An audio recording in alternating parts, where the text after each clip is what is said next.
बिस्मिल्लाहिर्रहमानिर्रहीम। अस्सलाम वालेकुम। प्यारे दोस्तों, ये किस्सा है एक गांव पर आने वाले अल्लाह के आजाब का। 3 सफेद कबूतरों ने आखिर उन सब पर हमला क्यों किया? फकीरों के साथ वो ऐसी कौन सी गुस्ताखी किया करते थे? ये किस्सा आप लोग आखिर तक जरूर सुनिएगा और इबरत हासिल करने के लिए इस वाक़ये को जरूर शेयर कीजिएगा। और उससे पहले हमारे चैनल आलमी जंक्शन को सब्सक्राइब करके बेल आइकॉन पर भी क्लिक कर दें ताकि हमारी तमाम वीडियोस की नोटिफिकेशन आप तक पहुंचती रहे। इबरतनाक सबक आमोज वाक़यात में से ये वाक़या कुछ इस तरह से है कि एक बार का जिक्र है, दूर दराज के एक इलाके में एक ऐसा गांव आबाद था जो कि बहुत ही हरा भरा था। वहां पर सरसब्ज खेत थे, बागात थे, लेकिन वहां के रहने वाले बहुत ही मगरूर थे क्योंकि अल्लाह ताला ने उनको बहुत सी नेमतें अता की हुई थी और वो अपने गांव में ही रहते हुए अल्लाह ताला की नेमतों को खा रहे थे। यानी उनको किसी की भी मोहताजी नहीं थी और इतना ज्यादा उनको अता कर दिया गया था कि वो उस दौलत को हासिल करके उन बागात और उन खेतों को अपने सामने पाकर बहुत ही ज्यादा मगरूर हो गए थे। घमंडी वो कुछ इस तरह से हो गए थे कि हर गरीब इंसान उनके लिए कमतर था। खास तौर पर उनके दरवाजे पर जब भी कोई फकीर आता उनको वो हमेशा धुतकार देते। एक बार ऐसा हुआ, एक किसान ने हमेशा की तरह भैंसों को बाड़े से निकाला और चराने के लिए उन्हें हाँकता गांव के आबादी से बाहर ले आया। यहाँ जानवरों की चारागाह यानी घास ही घास उगी हुई थी। वहां पर चारागाह के साथ ही कब्रिस्तान था। भैंसें चरने के लिए चारागाह में फैल गई और किसान चारा काटने लगा क्योंकि वो चारा काट कर साथ भी ले जाता।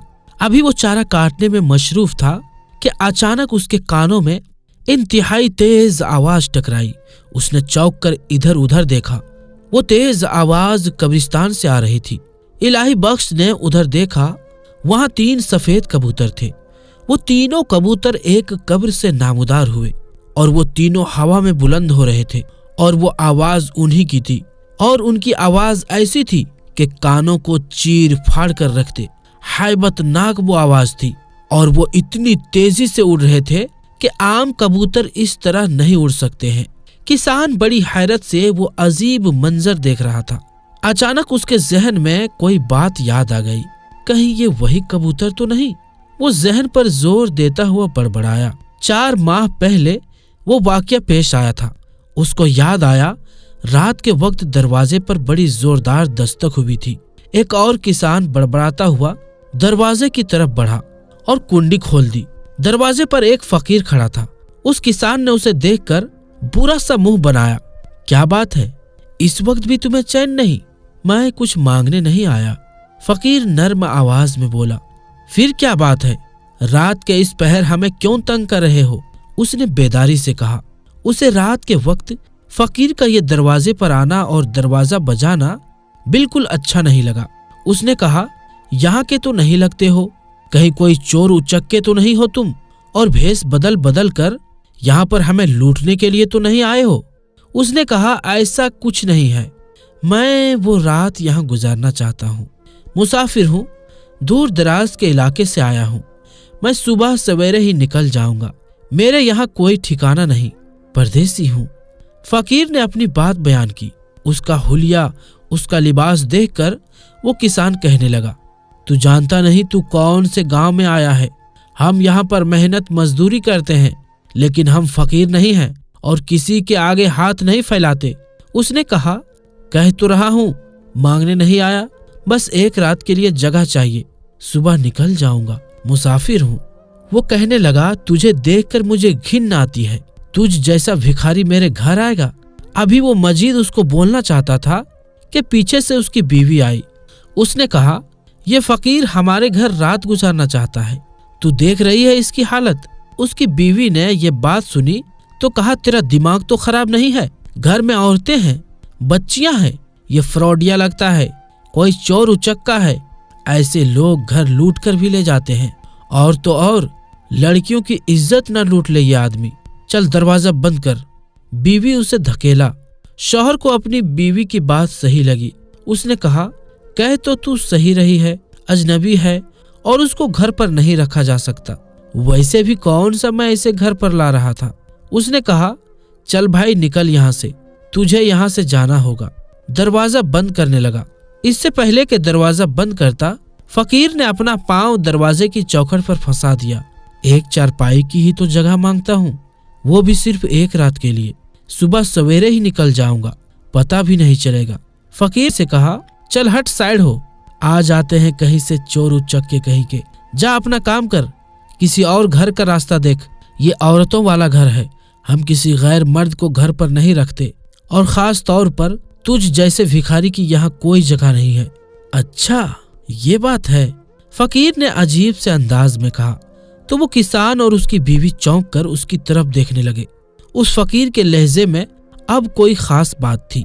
अब उसकी आंखें गुस्से से अंगारों की तरह लाल हो गई। मैंने सिर्फ रात गुजारने के लिए ही तुमसे जगह मांगी थी, तुमने जगह नहीं दी, अब 3 कबूतर तुम्हें समझेंगे। इतना कहकर वो फकीर दरवाजे से हट गया। अब वो फकीर अल्लाह वाला ना जाने कितने दरवाजों से नामुराद लौटा था, क्योंकि वो लोग फकीरों को अपने घर पर आने ही नहीं देते थे। सुबह होने तक पूरे गांव में वो फकीर और उसकी अजीबो गरीब ढंग की मौजूद बहस बन गई।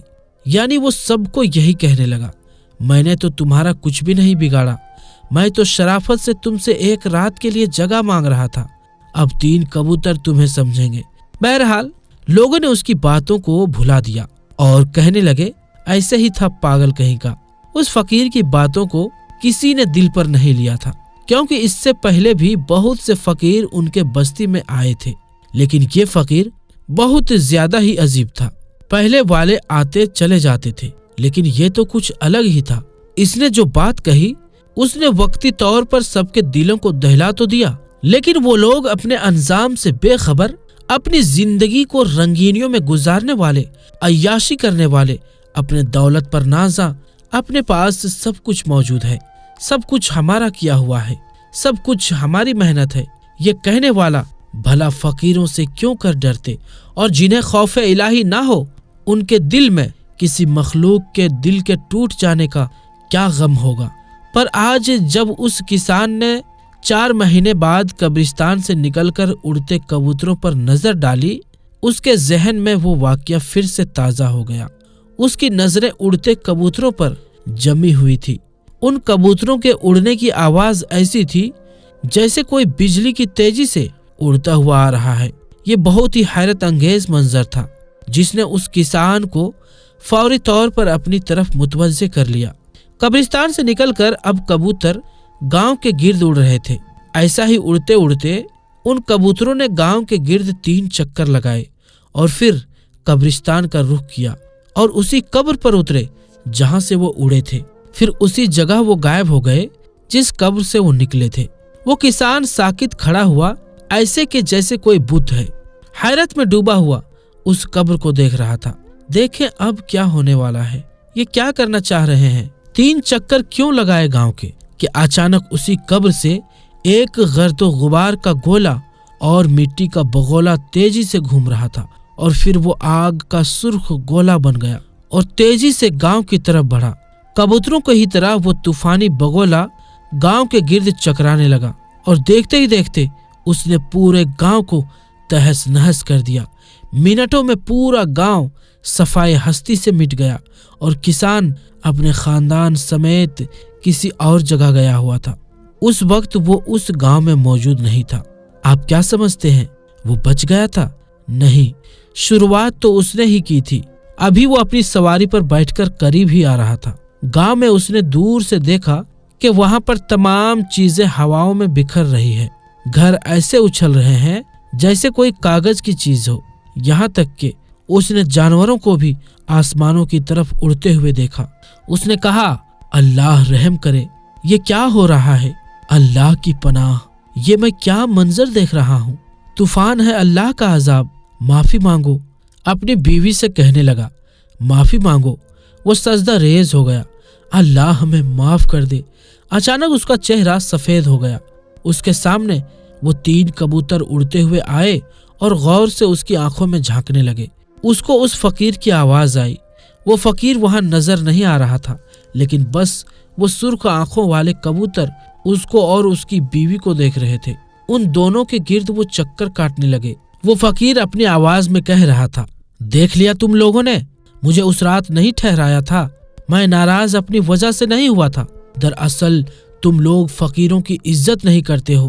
مجھے خاص طور پر تمہارے گاؤں میں اس بات کی چھان بین کے لیے بھیجا گیا تھا کہ شاید تم لوگ اب سدھر جاؤ، لیکن تم لوگ نہیں سدھرے۔ تم لوگوں نے میرے ساتھ وہی سلوک کیا جو تم پہلے آنے والے فقیروں کے ساتھ کر چکے تھے۔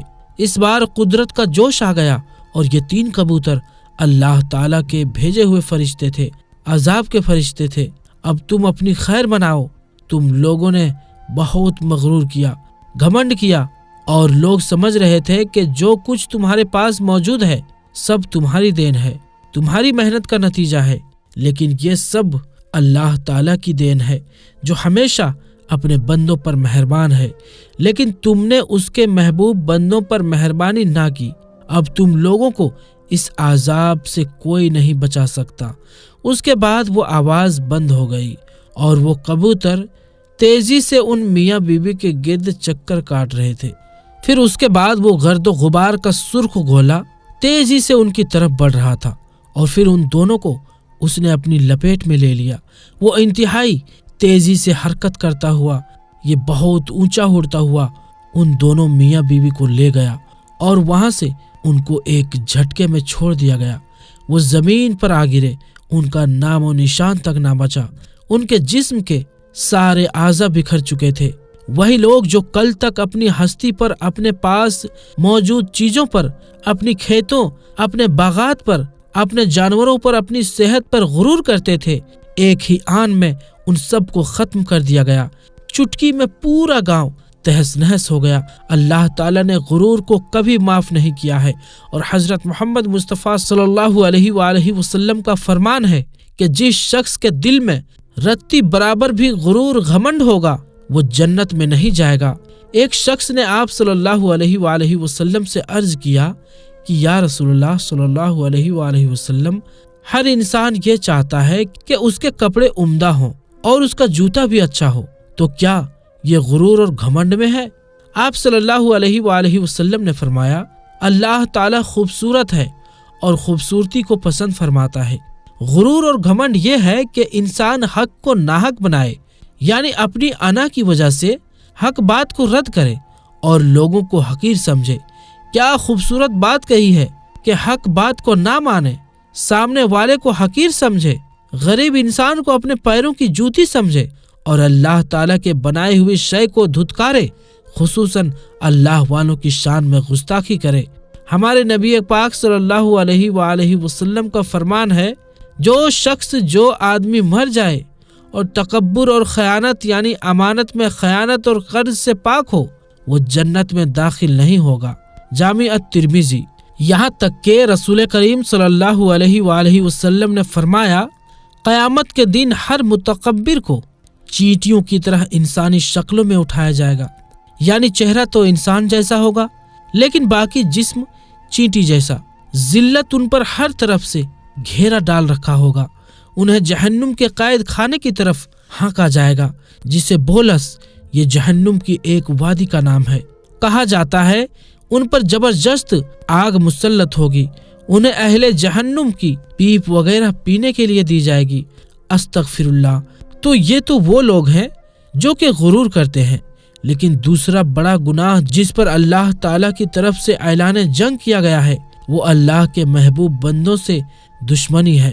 حضور اکرم صلی اللہ علیہ وآلہ وسلم کا ارشاد ہے بخاری شریف میں، جو شخص میرے کسی ولی سے دشمنی رکھے میں اس سے اعلان جنگ کرتا ہوں۔ یہ حدیث قدسی ہے اور یہ فرمان ہے اللہ رب کریم کا۔ دنیا میں انسان کے پاس اتنی طاقت نہیں ہے کہ وہ اللہ کے مقابلے میں جنگ کے لیے تیار ہو۔ انسان کی حیثیت ہی کیا وہ اللہ کے مقابلے میں تیار ہو؟ وہ معمولی چیز پر بضابطہ خود اختیار نہیں رکھتا۔ اللہ کے حکم کے بغیر کسی چیز پر قدرت نہیں، وہ بھلا اللہ سے کیا مقابلہ کرے گا؟ اسی لیے اللہ کے غضب سے اپنے آپ کو بچانا ہو اور دو جہاں کے محرومی سے محفوظ رکھنا ہو تو اللہ تعالیٰ کے نیک بندوں کے بارے میں زبان اور قلم کا محتاج رکھنا ضروری ہے۔ اللہ تعالی ہمیں ایسی لغزشوں سے، کوتاہیوں سے بچائے، آمین ثم آمین۔ تو آج کے لیے بس اتنا ہی دوستو، انشاءاللہ ملتے ہیں پھر کسی نئے ویڈیو میں۔ تب تک کے لیے السلام علیکم، اللہ حافظ۔